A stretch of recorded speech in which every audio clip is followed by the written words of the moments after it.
السلام علیکم ورحمۃ اللہ وبرکاتہ۔ آپ سب بچوں کو رمضان کی مبارک ہو، اور جو ہمارے احباب ہمارے ساتھ جڑے ہوئے ہیں کیمرہ کے ساتھ، ان سب کو بھی مبارک ہو۔ جو بھی خواتین و حضرات، بچے بچیاں دنیا میں جہاں جہاں بھی دیکھ رہے ہیں، سن رہے ہیں، سب کو میری طرف سے رحمتوں والے مہینہ کی مبارک۔ رمضان کیسے شروع کیا گیا؟ اگر اس کے بعد کچھ وقت ملا تو پھر جو آج تلاوت ہوئی ہے اس کے بھی چند باتیں عرض کر دوں گا، لیکن ہم ایک سفر شروع کرنے لگے ہیں تو ہمیں پتہ تو ہو کہ اس سفر کی منزل کیا ہے اور اسے طے کیسے کرنا ہے۔ اس کی عظمت اور فضیلت تو یہ ہے کہ فرض 70 فرض کے برابر ہو جاتا ہے اور نفل فرض کے برابر ہو جاتا ہے۔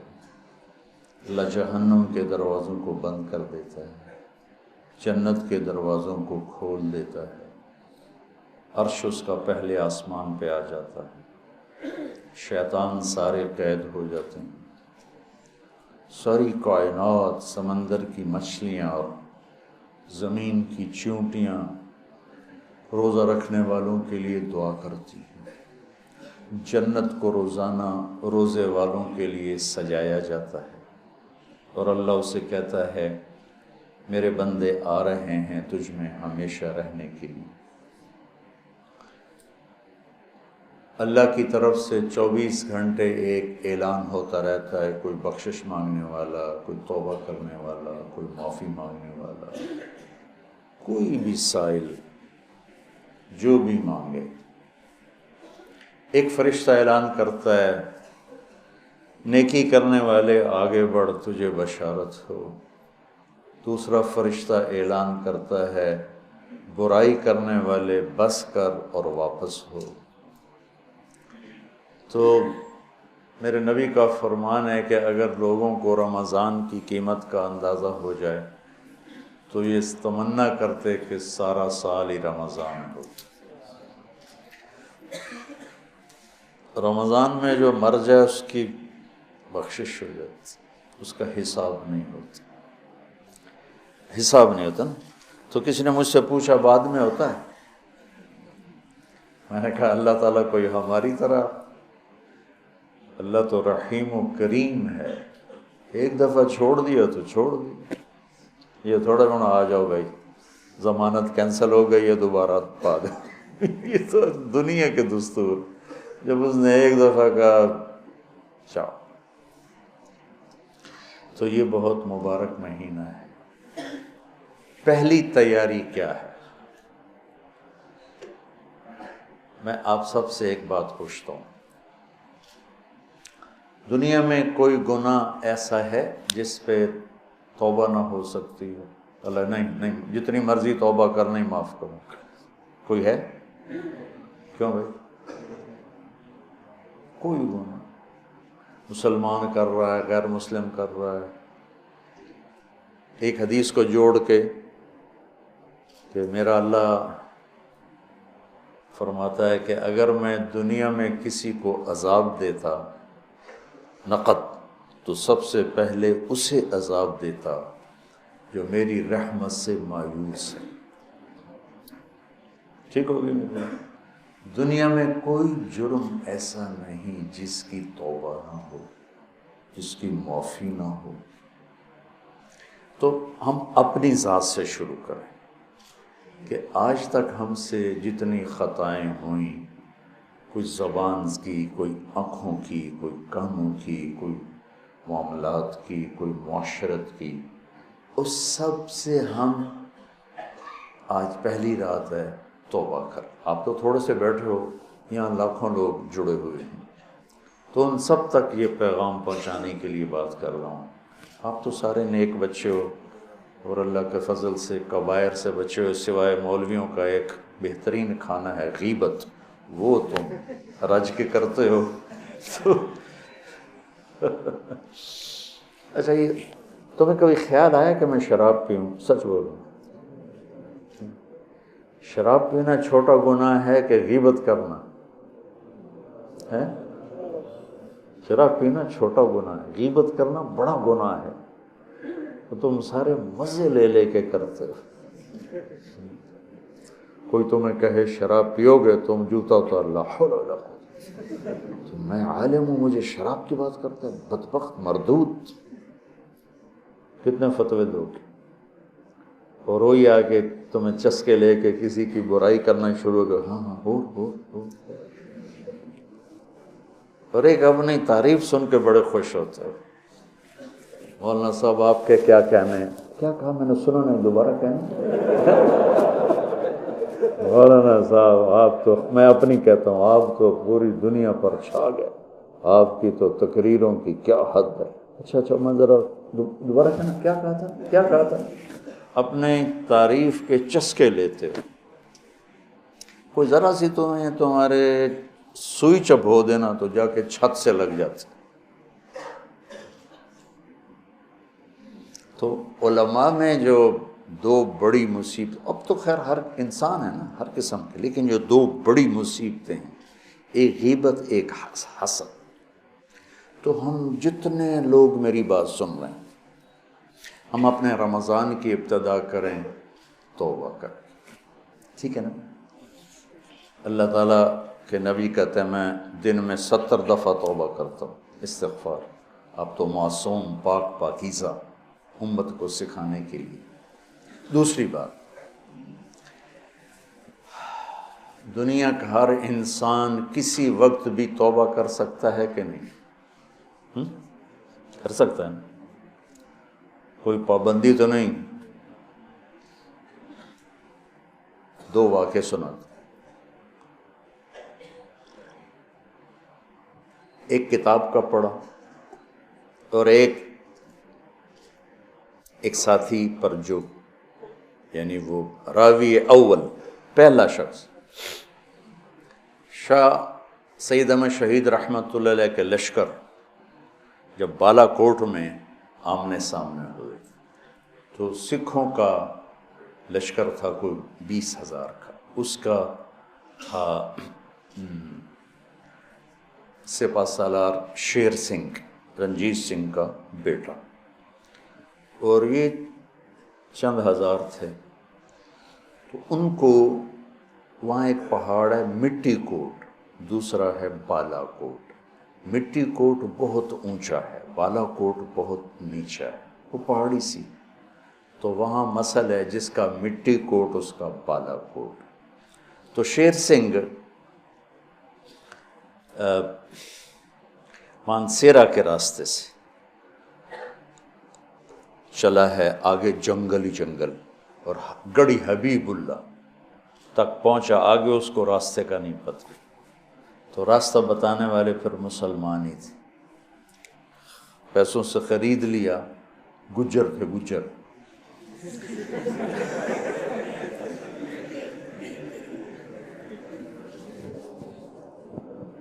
تو وہ تو ہر قوم میں اچھے برے تو ہر قوم میں ہوتے ہیں۔ ویسے تاریخ بتا رہا ہوں تو میں کہتا ہوں ہر چیز بتاؤں، یہ تاریخ کے طور پہ بتا رہا ہوں نہ کہ برائی کے طور پہ۔ تو گجروں نے راستہ بتایا اور مٹی کوٹ پہ لے آئے، بالا کوٹ بیچ میں کھیت ہے جس میں پانی لگا ہوا تھا اور چاول کی فصل تھی۔ تو جب ادھر شاہ صاحب کا لشکر آیا اس کنارے پر اور سکھوں کا لشکر آیا اس کنارے پر، اور جنگ شروع ہونے والی ہے، ایک سکھ نے دوڑ لگائی اور کھیت پاس، وہ سمجھے کہ حملہ کرنے جا رہا، اس نے دوڑ لگائی اور چاول کے کھیتوں کو پار کرتا ہوا آ کر شاہ صاحب کے پاؤں میں گر پڑا، اپنا کڑا توڑا، زنار توڑیو کا مجھے کلمہ پڑھا تھا۔ شاہ صاحب نے کلمہ پڑھایا، جنگ شروع ہوئی، پہلا شہید یہ سکھ تھا۔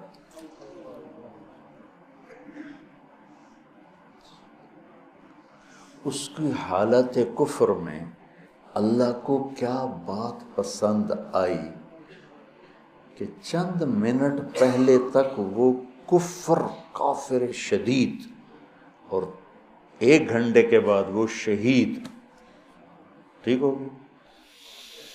عبدالوحید صاحب رحمۃ اللہ علیہ میرے دوست تھے، گلاسگو میں رہتے تھے، میواتی تھے، پیر محل کے۔ وہاں مزدوری کرنے گئے، ایک انگریز کے نوکر ہو گئے، اس کی 20 سال نوکری کی، پھر اللہ نے وسعت دی، اپنا کام کر لیا۔ تو کبھی کبھی اس سے کہتے سر آپ یہ کلمہ پڑھ لیں، مسلمان ہو جائیں، وہ ٹال دیتا تھا۔ انہوں نے آ کے اپنی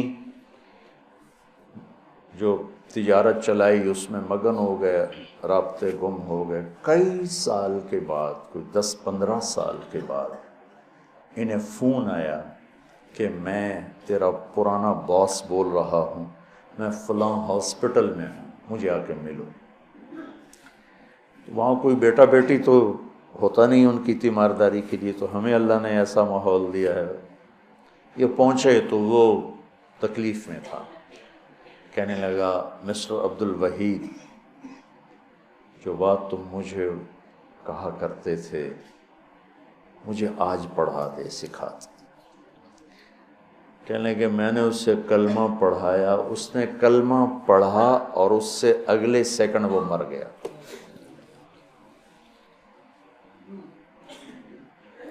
ٹھیک ہو؟ یہ تو آپ کو نے 2 غیر مسلموں کی بات سنی۔ من کان آخر کلامہ لا الہ الا اللہ دخل الجنہ۔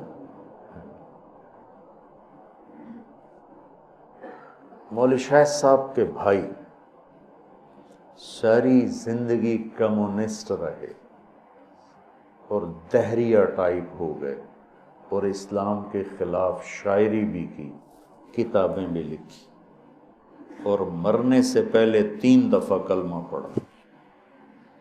مولوی شاہ صاحب نے خود بتایا۔ کون سی بات اللہ کو پسند آئی کہ اس کے سارے کفریات کے باوجود ایمان کو سلب نہیں فرمایا؟ ایمان والی ماں سے پیدا ہوا تھا۔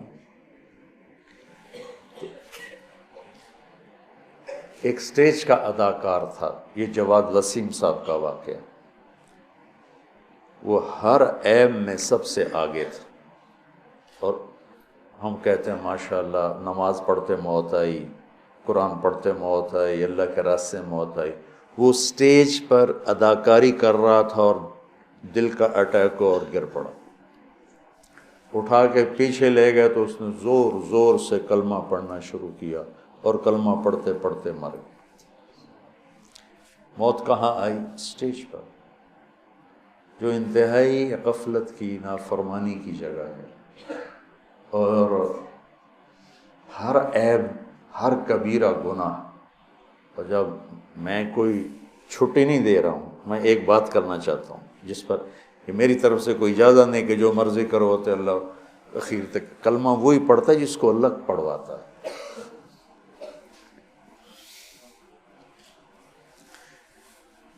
نور جہاں رحمۃ اللہ علیہ نے ساری زندگی گانا گایا، کہ مولوی صاحب ہنس پڑے کہ میں نے رحمۃ اللہ علیہ کیوں گایا؟ بھائی جو یہ مولویوں نے نا رحمۃ اللہ علیہ اپنے لیے خاص کر لیا ہے کہ بس ہمیں تو کہو رحمۃ اللہ علیہ جو مر جائے، باقی لوگوں کے لیے یا کہو فلاں اللہ بخشے یا فلاں مرحوم۔ ارے بھائی جو ایمان والا اسے رحمۃ اللہ علیہ کہہ سکتے ہو، علیہ السلام کہہ سکتے ہو۔ تقسیم ہو گئی، علیہ السلام صرف انبیاء کے لیے ہے، اور رحمۃ اللہ علیہ عام مسلمانوں کے لیے، اور رضی اللہ عنہ سے۔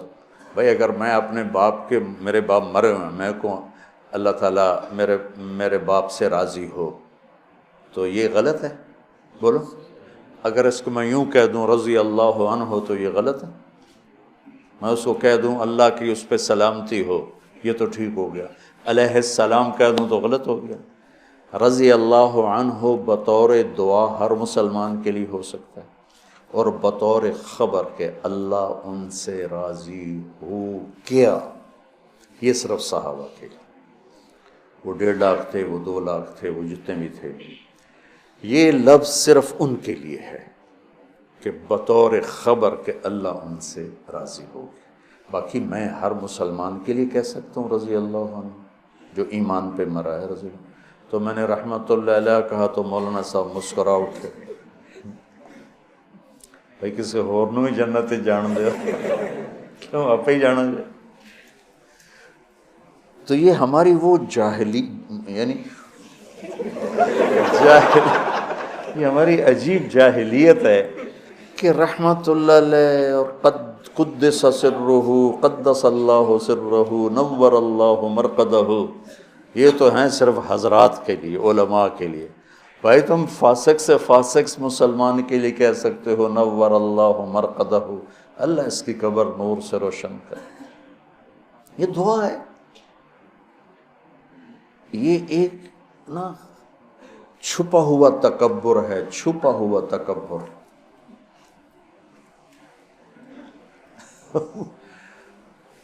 زبان سے کہہ رہا ہوتا میں تو عاجز فقیر، اگلا کہتے واقعی آپ عاجز فقیر ہوئے کیا کہ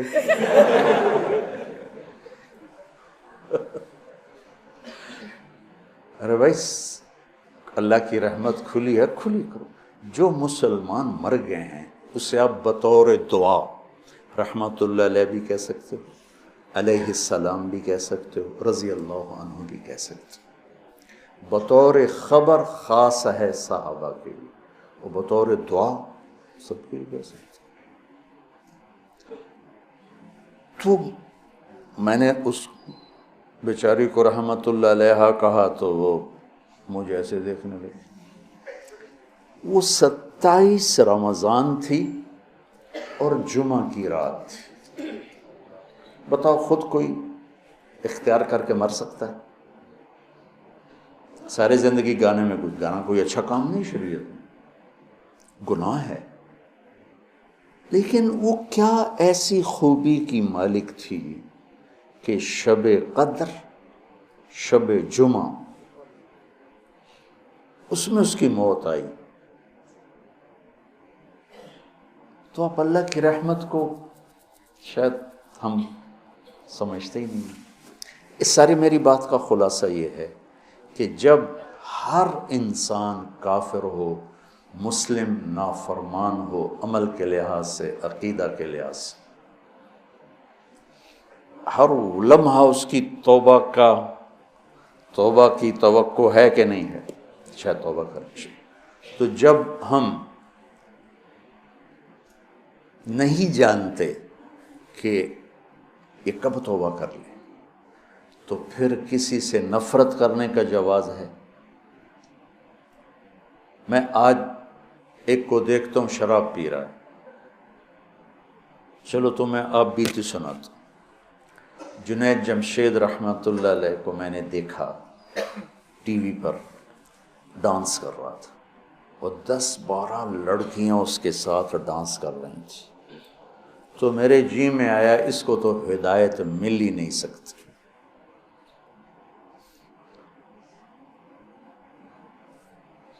اور اللہ نے اس کی ہدایت کا مجھے ہی ذریعہ بنایا۔ صرف کوئی 4 مہینے کے بعد نظام چلا اور کیا خوبصورت زندگی لے کر گیا۔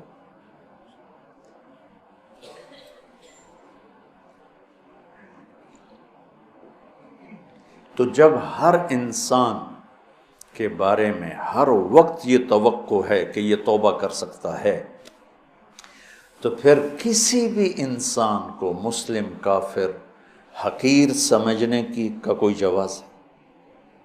آج وہ یہ کر رہا ہے، وہ رات کو توبہ کر لے، وہ کل توبہ کر لے، وہ موت کے آخری لمحے میں توبہ کر لے، تو میری حقارت تو مجھے گرا دے گی، اور وہ جنت کے مزے کر رہا ہو۔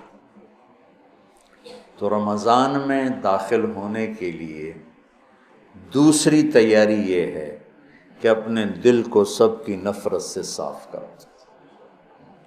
اللہ نے میرے نبی سے کہا لست علیہم بمسیطر، میرے نبی آپ ان کے اوپر کوئی ٹھیکیدار نہیں ہیں، یہ میرا کام ہے، بس آپ اپنا پیغام پہنچائیں۔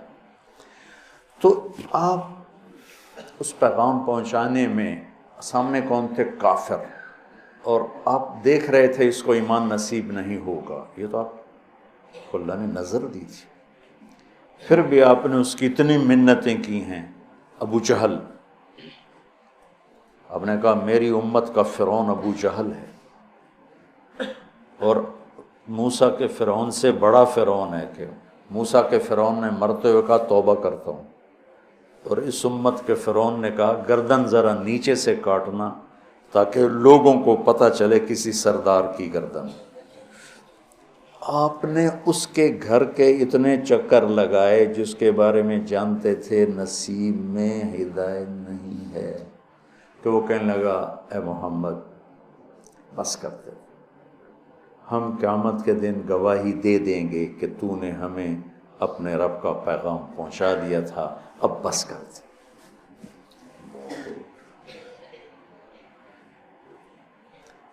اب دیکھتے نہیں جو مریض لا علاج ہوتا ہے ڈاکٹر کہتے ہیں جب لے جائے اس کا کوئی علاج نہیں، اس کو ہاسپٹل سے فارغ کر دیتے ہیں، گھر لے جائیں کوئی علاج نہیں. اور میرے نبی دیکھ رہے ہیں اس کا کوئی علاج نہیں، پھر بھی اب اس کی محنت کرتے جا رہے ہیں کرتے جا رہے ہیں کرتے جا رہے ہیں. کاش ہم تھوڑا سیرت کو بھی پڑھتے.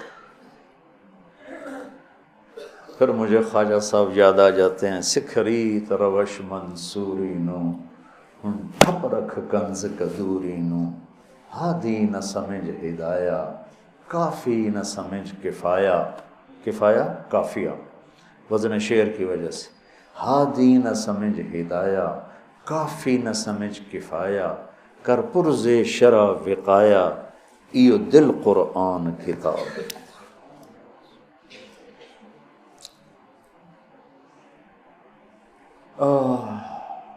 تو دوسرا کام سامعین اور آپ حاضرین کہ ہم اوروں کی نفرت سے بھی دل کو صاف کرتے ہیں. ہم چاہتے ہیں نا اللہ ہمیں معاف کر دے، تو ہم ہر ایک کے لیے یہی چاہیں کہ اللہ اس کو معاف کر دے. جس کو میرے نبی دیکھنا نہیں چاہتے تھے، حضرت حمزہ کی قاتل وحش، اللہ نے ایمان دے دی. اور بات لمبی ہو رہی لیکن یہ چونکہ ہمارے دل نفرتوں سے بھر چکے ہیں، اور بہت مبارک مہینہ ہے، اور المشاہین کی بخشش نہیں ہوتی پورے رمضان میں. جس کے دل میں نفرت ہو کسی کی، اس کی بخشش نہیں ہوتی، اور اس کو ہم گناہ ہی نہیں سمجھتے. چند آدمیوں کے بارے میں آپ نے فرمایا تھا جہاں ملیں قتل کر دو، چاہے وہ بیت اللہ کے پردے کے اندر بھی. ان میں ایک عبداللہ بن ابی سرحہ بھی ہیں، اکرمہ بن ابی جہل بھی ہیں، واشی بھی ہے. تو وہ 17 تھے، 3 عورتیں 14 مرد. اس میں سے 13 کو ہدایت نصیب ہوئی، اور 2 قتل ہوئے، اور 2 کا پتہ ہی نہ چلا. بھائی عبداللہ بن ابی سرحہ یہ حضرت عثمان کے خالہ زاد تھے، تو وہ ان کو سفارشی بنائے. اب وہ اندر سے تائب ہو چکے ہیں، نظام اللہ کے ہاتھ میں ہے. آپ تشریف لاتے ہیں یا رسول اللہ یہ عبداللہ آیا ہے توبہ کرتا ہے، آپ اس سے بیعت لے لیں، کلمہ پڑھا لیں. تو آپ اس سے سر چکائے بیٹھے رہے. پھر انہوں نے کہا یا رسول اللہ یہ عبداللہ آیا ہے توبہ کرتا ہے، آپ اس کو کلمہ پڑھا لیں. پھر کہا یا رسول اللہ یہ عبداللہ آیا ہے توبہ کرتا ہے، آپ اسے کلمہ پڑھا دیں. تو آپ نے اس کو کلمہ پڑھایا اور بیعت لے کر فرمایا الیس منکم رجل رشید یضرب عنقہ، تم میں کوئی سمجھدار نہیں بیٹھا تھا جو اس کی گردن اڑا دیتا؟ تم دیکھ نہیں رہے تھے کہ میں اس کا ہاتھ اپنے ہاتھ میں نہیں لے رہا تھا، تو تم سمجھے کیوں نہ، اس کی گردن کیوں نہ اڑائے؟ کہ یا رسول اللہ ہمیں پتہ نہیں چلا، آپ ہمیں اشارہ کر دیتے. تو آپ نے فرمایا نبی خیانت نہیں کرتا ہے، نبی میں خیانت نہیں ہوتی کہ میں ادھر ہاتھ بڑھاؤں ادھر تمہیں اشارہ، یہ نبی کی شان سے پاک ہے. میں قربان جاؤں اس کی رحمت پر۔ اور موت کیسے آئی؟ کہ مصر کے گورنر بنائے گئے حضرت عمر کے زمانے میں، حضرت عثمان کے زمانے میں، فجر کی نماز پڑھا رہے تھے، نماز کے بعد ایک طرف سلام پھیرا السلام علیکم ورحمۃ اللہ، اور دوسری طرف پھیرنے سے پہلے ہی گر کے انتقال ہو گیا۔ ان کا تو صحابی ہونا ہی کافی تھا، لیکن اگر موت کیسے؟ تو جب اللہ فیصلہ فرماتا ہے تو اللہ کے نبی 3 دفعہ رکے رہے، پھر آپ نے بیعت لی۔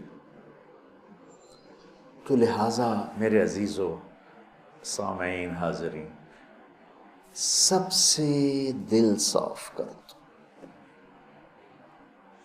سب سے نیت کرتے ہو۔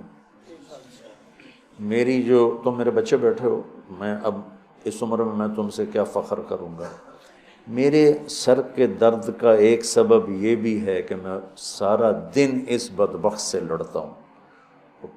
کبھی ادھر سے کمی آتی ہے، یہ نہیں کہ کمی آئے گی نہیں، کبھی ادھر سے نفرت آتی، ادھر سے کمی آتی، اور میں جھاڑو لے کے اسے صاف کرتا رہتا ہوں، یا اللہ میرے دل میں کسی کی نفرت نہیں۔ سوتے ہوئے میں کہتا ہوں یا اللہ میرے دل میں کسی کا بغض نہیں، میں نے اپنے دل کو سب سے صاف کیا، صاف کیا، صاف کیا۔ آپ کو پتہ جب آدمی مشہور ہوتا ہے تو محبت کرنے والوں کے ساتھ تیر انداز بھی آ جاتے ہیں۔ وَنَصَبْنَنِي غَرَضَ الرُّمَاةِ تُصِيبُنِي مَحْنٌ أَشَدُّ عَلَى السُّيُوفِ مَضَارِبًا، کہ مجھے ایسے تیر مارے زمانے نے کہ میرے جگر کے پار ہو کے ٹکڑے ٹکڑے کر دی۔ متنبی۔ تو تعریف ہوتی ہے تو برائی بھی ہوتی ہے۔ لوگوں نے نبیوں کو ذرا غور کرنا، ان کیا طاقت ہے؟ ہو، لام، انہو لساحر کذاب، جملہ اسمیہ، یا اللہ، کائنات کے سب سے سچے کو کہا جا رہا ہو تو ہمیشہ کے لیے سب سے جھوٹا ہے، تو کیا گزرتی ہوگی میرے نبی کے دل پر۔ تو میرے عزیزو، انشاءاللہ اللہ نے جتنی توفیق دی کتاب اللہ سے مضمون بات ہوتی رہے گی، لیکن نماز کے لیے وضو ضروری ہے کہ نہیں؟ وہ ایک اب بیٹھے ہوئے پٹھان بھی اس لیے ناراض ہو جائیں گے لہذا میں ویسا کہتا ہوں، ایک آدمی بھاگا بھاگا آیا اور نماز میں شریک ہو کے، تو انہوں نے کہا شکر ہے وضو نہیں کیا تو نماز مل گیا، وضو کرتا تو نماز چلا جاتا۔ تو مجھے بتاؤ رمضان کا وضو کیا ہے؟ آج اللہ نے یہ مضمون نا، آپ کے مولانا زبیر صاحب نے مجھے اس کی طرف متوجہ کیا، اپنے نمبر نہیں بناتا، ان کے بھی بناتا ہوں، انہوں نے مجھے متوجہ کیا کہ رمضان کی تیاری کیسے ہو، یہ تھوڑا پہلے بیان ہو جائے۔ تو پھر یہ باتیں اللہ تعالیٰ نے اپنے فضل سے موقع کی۔ رمضان کی تیاری توبہ کرنی ہے، ٹھیک ہے نا؟ رمضان کی تیاری سب کی نفرت سے دلوں کو پاک اور صاف کرنا ہے، کہ پتہ نہیں کب کس 100 آدمیوں کے قاتل کو جو اللہ نے معاف کر دیا، سیاہ ستہ کی روایت۔ تو کون کس وقت توبہ کر لے کچھ پتہ نہیں۔ اکبر ساری زندگی اس نے دین الہی، مرتد ہو گیا، کافر ہو گیا، دین لا الہ الا اللہ محمد الرسول اللہ اکبر ذل اللہ، یہ کلمہ بن گیا، اور اسے سجدہ ہوتا تھا، اور شراب حلال ہو گئی، گائے حرام ہو گئی، اس طرح کی خرافات میں پھنس گیا۔ اور مجدد الفسانی رحمۃ اللہ علیہ کی محنت آہستہ آہستہ آہستہ آہستہ آہستہ آہستہ آہستہ اس تک پہنچی، تو اپنی زندگی کے آخری چند ایام میں دوبارہ کلمہ پڑھ کے مسلمان ہو گئے۔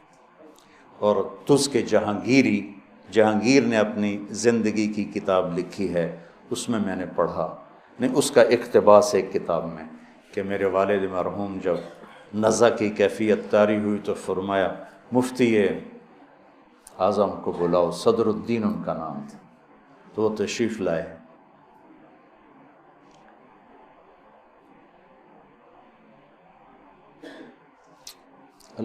اللہ کی رحمت کو تنگ نہ کرو، گھٹن نہ پیدا کرو، بڑی وسیع ہے. رحمتہ وسعت کل، ان رحمتی وسعت کل شیء. کہا مفتی صاحب سورہ یاسین پڑھیں، تو انہوں نے سورہ یاسین پڑھنی شروع کی. تو جب سلام قولا من رب الرحیم پر پہنچے تو اس کلمہ پڑھا اور اس کی جان نکلی. 300 بیویاں تھیں اس کی، 300.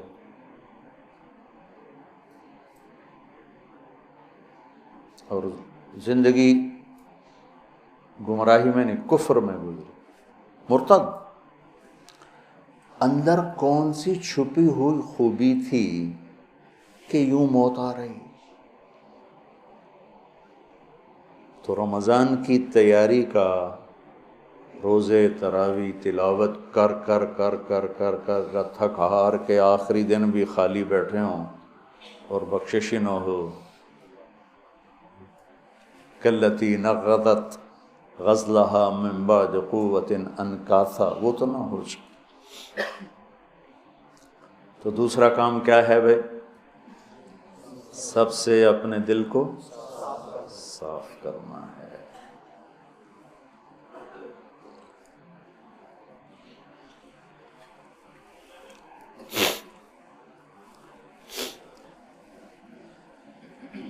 جتنی آسمانی کتابیں ہیں یہ رمضان میں اتری. تورات بھی، زبور بھی، انجیل بھی، قرآن بھی، صحف ابراہیم بھی، صحف موسیٰ بھی. تو رمضان میں ہمارے نبی قرآن کی تلاوت کی کثرت فرماتے تھے.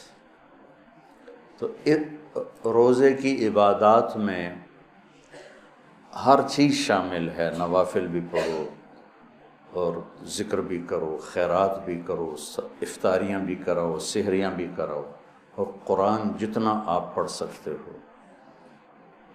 کتنے لوگ ہیں، میرے اپنے ایک ساتھی ہیں، صبح بیٹھتے ہیں اور رمضان میں اور شام تک قرآن ختم کر دے، ایک دن میں قرآن ختم کر کے سوتے ہیں. تو یہ تم انتہا بتا رہا ہوں، باقی اس میں قرآن کی تلاوت. روزہ رکھنے کے نتائج کیا ہیں؟ لعلکم تتقون، کہ اللہ تعالیٰ تمہیں تقوی نصیب فرمائے گا. اور کیا ہیں؟ اللہ تعالیٰ تمہیں بھوک کی وجہ سے نہ تمہیں صحت بھی دے گا، فاضل مادے چل جاتے. اللہ تعالیٰ غریب کا درد بھی دے گا، بشرطے کہ روزہ ایسے رکھو کہ سنبھل کے کھاؤ، حملہ نہ کرو دسترخوان پر. سحری ہضم نہیں ہوتی، افطاری آ جاتی، افطاری ہضم نہیں ہوتی، سحری آ جاتی، بیماریاں اور بڑھ جاتی ہیں. آپ جوان ہو، بھوک رکھ کے کھاؤ تاکہ آپ کو بھوک لگے، پیاس لگے، آپ کو جہنم کی بھوک یاد آئے، ہمیں جہنم کی پیاس یاد آئے، ہمیں غریب کا دکھ یاد آئے. ہندوستان میں تھا 82 میں، نظام الدین میں 2 مہینے رہا. تو میں صبح سیر کرنے جاتا تھا تو واپس آتا تھا.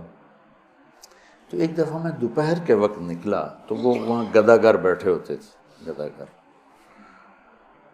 تو وہ کہنے لگا بابا اللہ کے نام پہ دے دو. میں نے کوئی 1 روپیہ دیا اس وقت. کہنے لگا بیٹا روٹی کھلا دو. میں نے کہا آ جاؤ. میں نے اس کو ساتھ لیا، ہوٹل تھے مرکز کے سامنے. میں نے کہا کیا کھاؤ گے بابا جی؟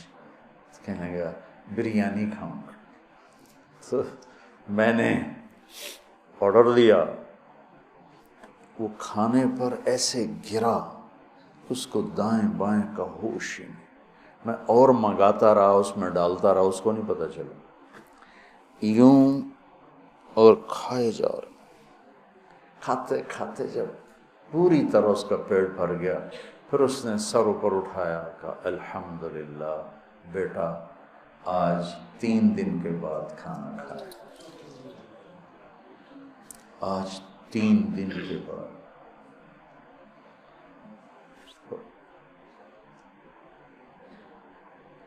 ایسے لوگوں کا تمہیں احساس ہو کہ کتنے لوگ ہیں جو بھوکے سوتے ہیں اور بھوکے اٹھتے ہیں، تو مالداروں میں سخاوت پیدا ہو اور وہ لوگوں پر خرچ کریں، کھلائیں پلائیں۔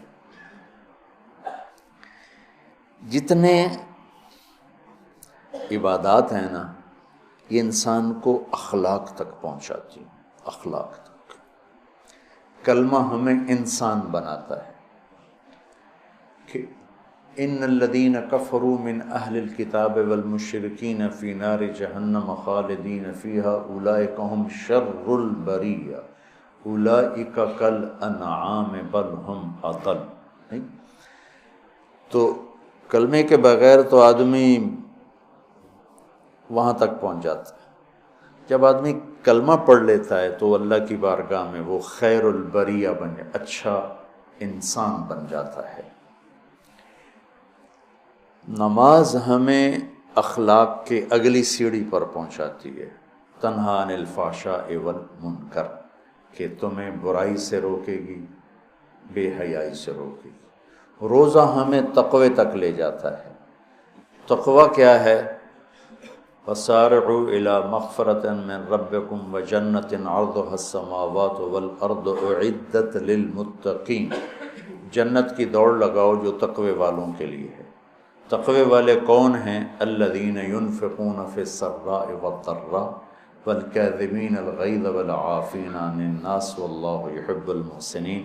تقوی والے وہ ہیں جو اللہ کے نام پہ خرچ کرتے ہیں، تنگی ہو یا فراخی ہو، اور اپنے غصے کو پی جاتے ہیں اور لوگوں کو معاف کر دیتے ہیں۔ تو تقوی بھی اخلاق تک پہنچا رہا ہے، حج ہمیں اخلاق تک پہنچا رہا ہے۔ فمن فرض فیہن الحج فلا رفث ولا فسوق ولا جدال فی الحج، کہ اگر تم نے حج کا احرام باندھا ہے تو اس کا نتیجہ یہ مجھے دیکھنا ہے کہ تمہاری زبان کی بدتمیزی ختم ہو جائے، زبان کی بے حیائی ختم ہو جائے، لڑائی جھگڑا ختم ہو جائے، اور بڑے گناہوں سے تم بچو۔ تو ہر عبادت ہمیں وہ اخلاق کی طرف لے جا رہی ہے۔ تو میرے عزیزو، میرے بہن بھائیو جو سن رہے ہو، دل کے برتن کو صاف کرو، سب کو معاف کرو، سب کی نفرت دل سے نکالو، سب کی ہمدردی اپنے دل میں پیدا کرو، اور اپنے گناہوں پہ توبہ کر کے ہم اس کی ابتدا کرتے ہیں۔ نیت کر لی نا سب؟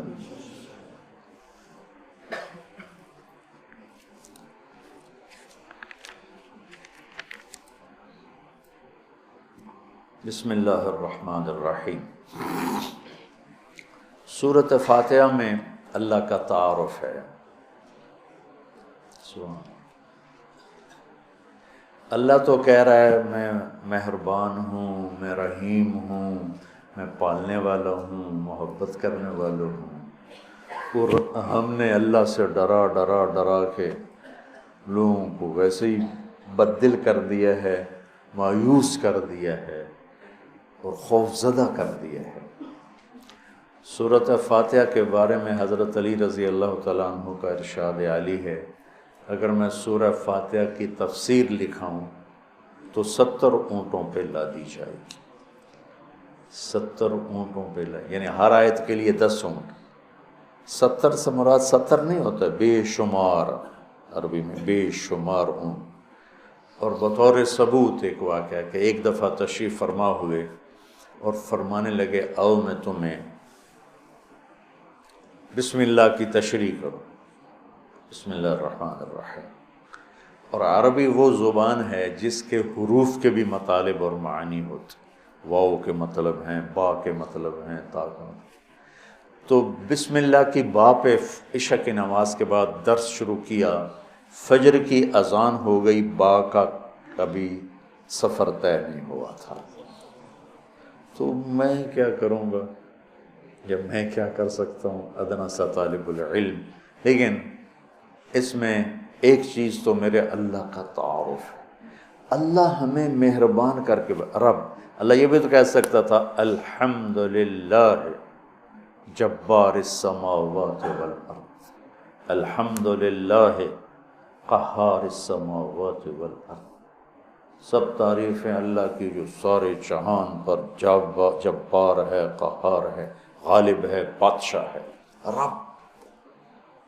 اسماء حسنہ جو آئے ہوئے ہیں نا 99، 33 نام اس رب کے. اس لیے رب کا نام اسماء حسنہ میں نہیں ہے. رب آپ دیکھیں نہیں، لیکن المنتقم کو چھوڑ کر باقی ہر میرے رب کی صفت میں رب کا مطلب پایا جا رہا. اس لیے اس کو اللہ نے اس میں، میرے نبی نے اس میں ذکر ہی نہیں کیا ہے کہ اتنا ہیوی ویٹ لفظ ہے جس کو اللہ تعالیٰ نے اپنے تعارف کے لیے پسند کیا کہ مجھ سے ڈرو نہیں، میں تو تم سے پیار کرتا ہوں. وہ پیار جو ماں اپنے بچے سے کرتی ہے وہ تو بہت تھوڑا ہے. میرے پیار کی کوئی انتہا ہی کوئی نہیں ہے. ماں کا پیار تو مختصر سا ہوتا ہے، اور میرا تم سے پیار لامحدود ہے. پہلا تعارف یہ ہے کہ وہ بہت مہربان پالنے والے کے ساتھ ہے، کہ حاکم ہے، بادشاہ ہے. رب بادشاہ کو کہتے. انہ ربی احسن مثوایا، یوسف علیہ السلام انہوں نے عزیز مصر کو کہا انہ ربی، وہ میرا بادشاہ ہے، اور اس نے مجھے یہاں بہت اچھا رکھا ہے، میں خیانت نہیں کر سکتا. بادشاہ، مہربان، رحیم، پالنے والا. اور قرآن کو ختم کیا قل اعوذ برب الناس، رب سے شروع کر کے رب پہ جا کے ختم کیا. آخر میں پھر یقین دلایا کہ میں تم سے بہت پیار کرتا ہوں، جو کچھ کہوں گا تمہاری محبت میں کہوں گا. اب گھروں میں نہیں دیکھتے، ماں کہتی بیٹا ناشتہ کرو، چھوٹے بچے میں نے نہیں کرنا، وہ بٹھا کے اس کے منہ میں زبردستی ڈال رہی ہوتی. وہ کہتے ہیں کیا مصیبت ہے میرے لیے، وہ اس کو کھلا رہی. تو میرا رب جب ماؤں سے زیادہ پیار کرنے والا ہے تو وہ کہہ رہا میں اس میں جو کچھ کہوں گا نا وہ تمہاری محبت اور شفقت میں کہوں گا، اور جس چیز سے روکوں گا نا تمہاری محبت اور شفقت میں روکوں گا. جیسے بچے رو رو کے ہلکان ہو جاتے ہیں. مشہور کیا، کوئی میری ضد تھی، میری وہ پوری نہیں ہو رہی تھی، میں رو رو رو رو کو میری 5-6 سالوں میں برا حال ہو گیا، کوئی بھی نہیں میری سن. اخیر میں کیا، دیکھو تم نے مجھے کیا بات جلے، میں کہ ہن میں رو رو کے تھک گیا، ہن تو میری گل منو.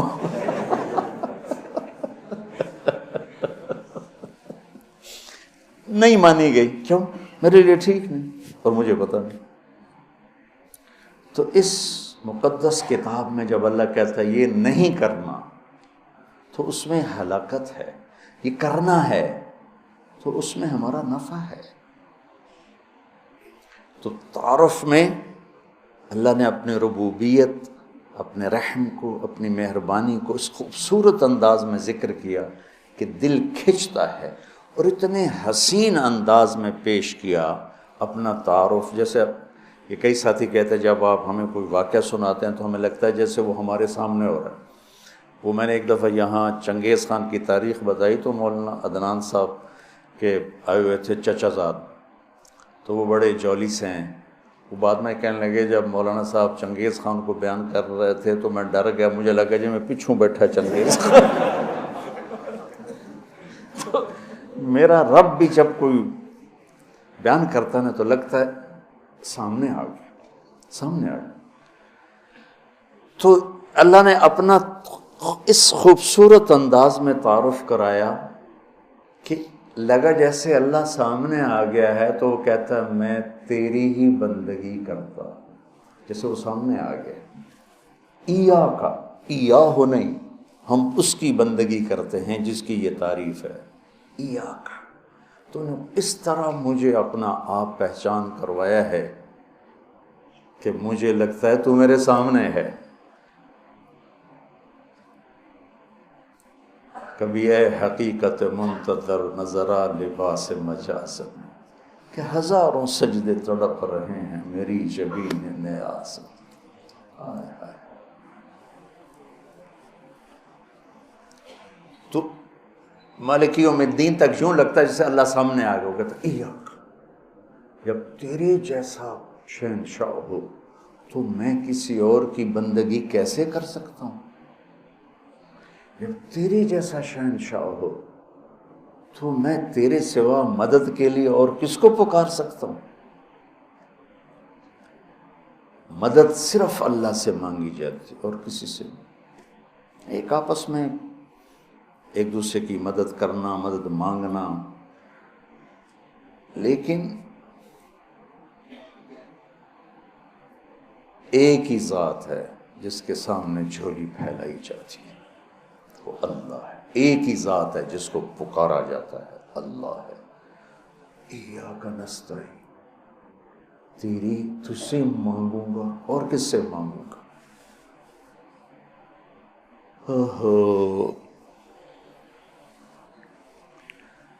اور اللہ نے سب سے کہا ہے سب کی سنوں گا۔ ہمارے جی حالت ہے نا، وہ جی ساڈی سندا نہیں تہاڈی موڑدا نہیں۔ ارے بھائی بے نیاز ہے اور مہربان ہے، جس کی چاہے موڑ دے، اس میں کیا؟ تم مانگنے والے بنو، وہ دینے والا ہے، لیکن پکارو اسی کو۔ وَإِذَا سَأَلْتَ فَاسْأَلِ اللَّهَ وَإِذَا اسْتَعَنْتَ فَاسْتَعِنْ بِاللَّهِ۔ جب مانگنا ہو اللہ سے مانگ، اور جب مدد کے لیے پکارنا ہو تو صرف اللہ کو پکار، اللہ کے سوا کوئی مدد کرنے کے قابل نہیں۔ ایاک نعبد و ایاک نستعین۔ مجھے یاد آ گیا، پڑھا تھا کہیں کہ ساری آسمانی کتابوں کا خلاصہ ہے قرآن، اور قرآن کا خلاصہ ہے سورۃ بقرہ، اور سورہ بقرہ کا خلاصہ ہے سورہ فاتحہ، اور سورہ فاتحہ کا خلاصہ ہے ایاک نعبد و ایاک نستعین۔ ایاک نعبد و ایاک نستعین۔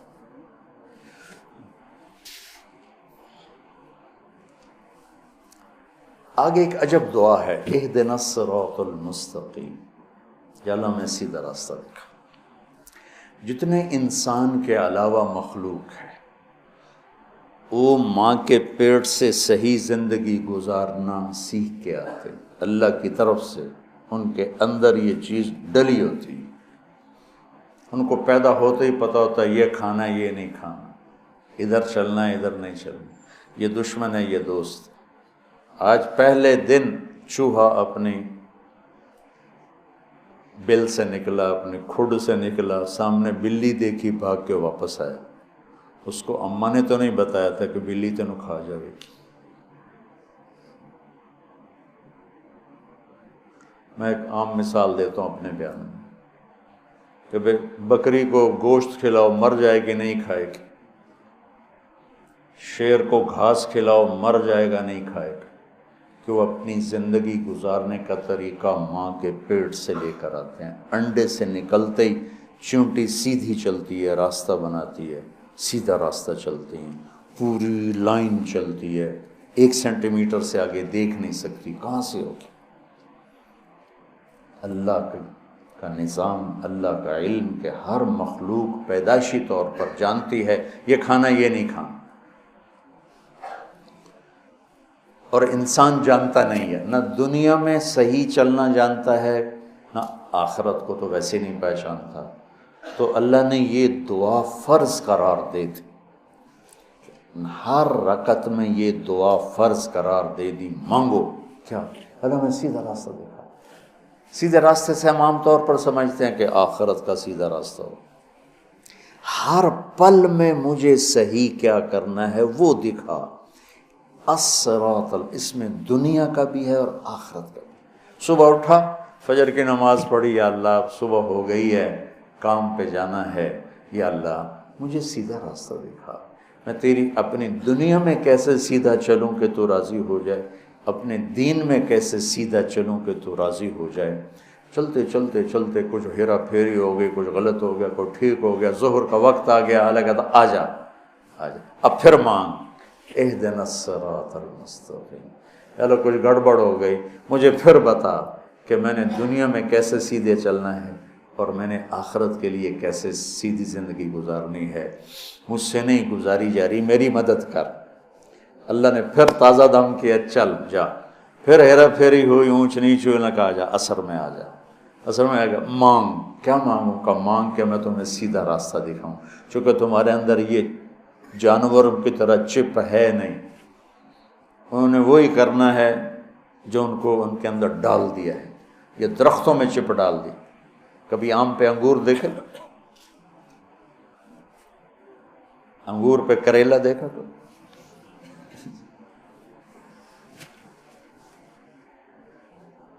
کبھی شیشم پہ پھل دیکھا؟ اندر میں ڈال دیا گیا ہے تجھے پھل دینا ہے، کون سا دینا ہے، کس موسم میں دینا ہے، کس رنگ میں دینا ہے، کس ذائقے میں دینا ہے، کس خوشبو میں دینا ہے، کس تاثیر میں دینا ہے. تو ہمیں اس میں اللہ تعالیٰ نے دونوں تاریں ڈال دی ہیں، اچھائی برائی. تو لگا آؤ پھر مانگو، اثر میں پھر مانگو. پھر جائے کو اونچ نیچ ہو ایران کا آجا، مغرب میں پھر مانگ.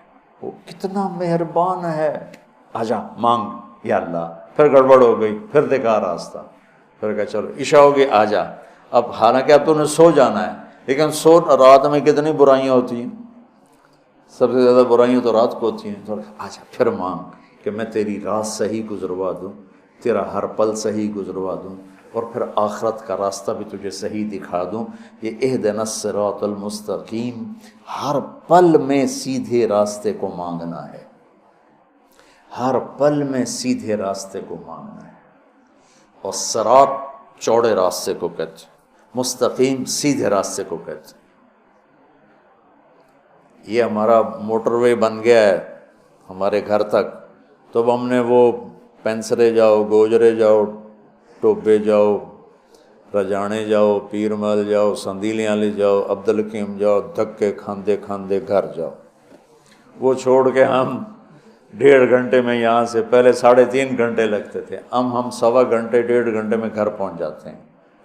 یہ صراط اور غیر صراط کا فرق ہے کہ آدمی جب راستے کا چناؤ کرتا ہے تو کہتا ہے میں راستہ سیدھا، راستہ کھلا بھی ہو چوڑا بھی ہو، کھلا بھی ہو چوڑا بھی ہو. تو اللہ کہتا ہے میں قربان جاؤں. اور اللہ ہمیں کیا کہا، او میرا بندہ اے مانگ، میں تینوں موٹر وے تے چڑھاؤں.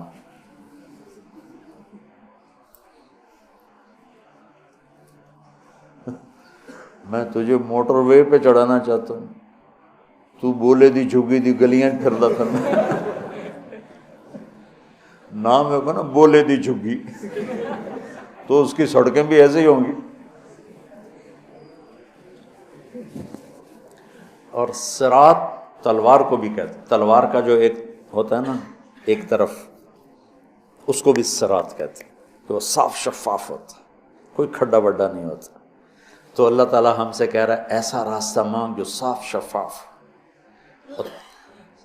اور جیسے صراط تلوار جیسے چیز کو کاٹتی ہے تیزی کے ساتھ، ایسے ہی اللہ تعالیٰ کہہ رہا ہے کہ وہ راستہ مانگ جو میں تیزی کے ساتھ تو اپنے گھر پہنچ جائے، جیسے ہم تیزی کے ساتھ اب گھر پہنچ جاتے. اور مستقیم، ٹیڑھا میڑھا نہ ہو، سیدھا ہو، سرسبز ہو، سرسبز ہو، دیکھنے کو میں اچھا لگے. تو انعمت علیہم صراط الذین انعمت علیہم. ناعمہ اس بوٹی کو کہتے ہیں جس پر کبھی خزاں نہ آئے، وہ پودا جس پر ہمیشہ ہریالی رہے، وہ ناعمہ ہے. وجوہ یومئذ، کبھی ان پہ کوئی خزاں نہیں آئے گی. تو اللہ کہہ رہا ہے صرف روڈ نہ مانگ، سرسبز بھی مانگ. کہیں چائے پیو، کتے کافی پیو، کتے بہ کے گپا مارو. وہ کوئٹے والا راستہ نہ مانگ، کالے پہاڑ سارے راہ ویک ویک کے بندہ برباد ہو جانا.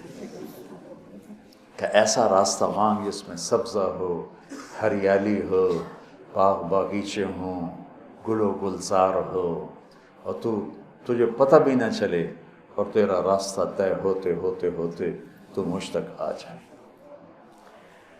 پھر ساتھ دوسری دعا بھی منگوائی کہ ایسا راستہ جہاں پیٹرول نہ ملے، ایسا راستہ جہاں کھڈے ہوں، ایسا راستہ جہاں ڈاکو پڑ جائیں، ایسا راستہ جہاں لائٹیں بند ہو جائیں، ایسا راستہ جہاں کھائیاں ہوں۔ کوئی جائے گا ادھر؟ ایک دفعہ ہم جا رہے تھے، رحیم یار خان جا رہے تھے، اور جا رہے تھے ادھر راجن پور سے آگے خواجہ غلام فرید رحمۃ اللہ علیہ کا جو ہے شہر، کیا مٹھن کوٹ مٹھن، تو وہ ہم نکلے گپوں میں، ہماری ذمہ دار جماعت، ہمیں یاد ہی نہ رہا بھائی ذرا وہ بھی دیکھ لیں کہ تیل بھی ہے کہ نہیں۔ تو وہ راستہ سنسان، ایک دم گاڑی نے جھٹکے کھانے شروع کیے۔ تو میں کہ کیوں ہے؟ تیل مک گیا۔ مر گئے وہی تو تیل، پیٹرول پمپ ہی کوئی نہیں، ایک ہی بڑھنا ہے ہوں، کوٹ میں ٹن تائیں دھکا لا بھی ہے، لیکن اس شہنشاہ کی مدد ساتھ ہوتی ہے اللہ کے راستے میں۔ ہماری گاڑی اپنے دھکے میں چلتے چلتے دیکھا تو آگے پیٹرول پمپ، اس پہ چڑھ گئی تو ہم نے اللہ کا شکر ادا کیا۔ تو ایسے راستوں پہ کون جانا مانگتا ہے؟ تو غیر المغضوب علیہم ولا الضالین، یا اللہ وہ راستہ نہ ہو جس پہ نہ پیٹرول ملے، نہ روٹی ملے، نہ پانی ملے، نہ چائے ملے، نہ نسوار ملے۔ تو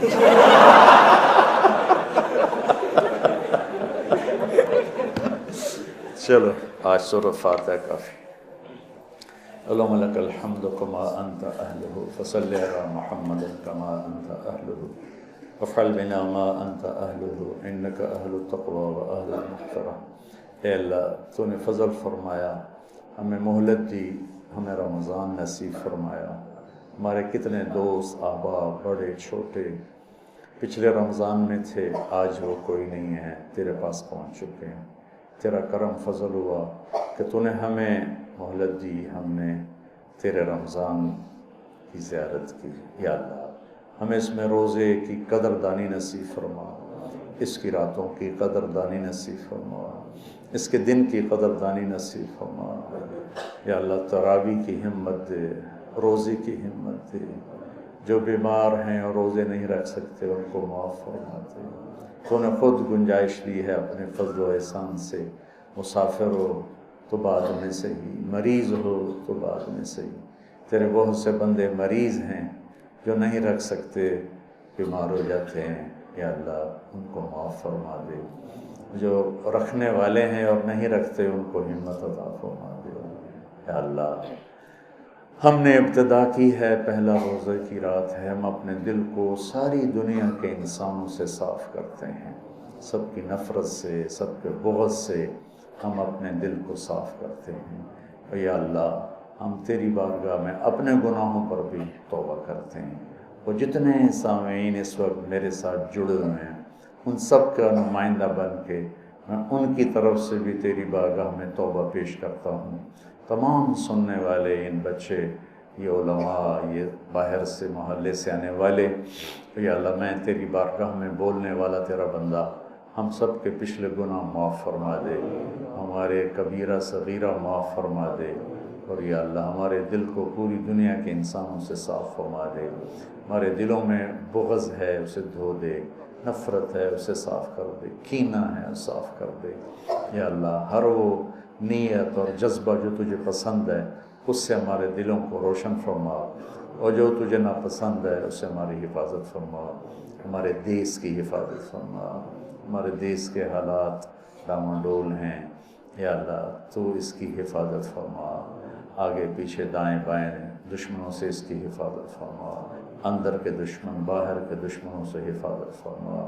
تمام طبقات یا اللہ امت کی یا اللہ اپنے غیب سے مدد فرما، ہمارے حکمرانوں کی، ہماری عدالتوں کی، ہماری فوجوں کی، ہماری پولیس کی، ہماری سول کی، ہمارے تاجروں کی، ہمارے بازاروں کی، ہمارے ذمہ داروں کی، ہماری زراعت کی، ہمارے مزدوروں کی مزدوری کی زندگی کے ہر شعبے سے تعلق رکھنے والے سب کی حفاظت فرما، اور یا اللہ اپنے غیب سے یا اللہ ہمیں اپنی یا اللہ اس رمضان کو پورا کرنے کی قوت عطا فرما۔ یہ بچے تیرے علم کے لیے بیٹھے ہیں، ان کے سینوں کو نورانی فرما، روشن فرما۔ سارے مدارس میں چھٹیاں ہو گئی ہیں، یہ تیرے علم کے لیے بیٹھے ہوئے ہیں، یا تو نے قرآن کو رمضان میں اتارا، قرآن ان کے سینوں میں حقیقتاً بھی اتار دے۔ کئی حفاظ ہیں تو ان کا حفظ باقی رہے، اور جتنے ہم غیر حافظ ہیں ان کے حفاظ کے سینوں میں قرآن کی حقیقت کو اتار دے۔ اللہم یسر القرآن بألسنتنا وثبت به فؤادنا، اللہم یسر القرآن بألسنتنا وثبت به فؤادنا، اللہم یسر القرآن بألسنتنا وثبت به فؤادنا برحمتک یا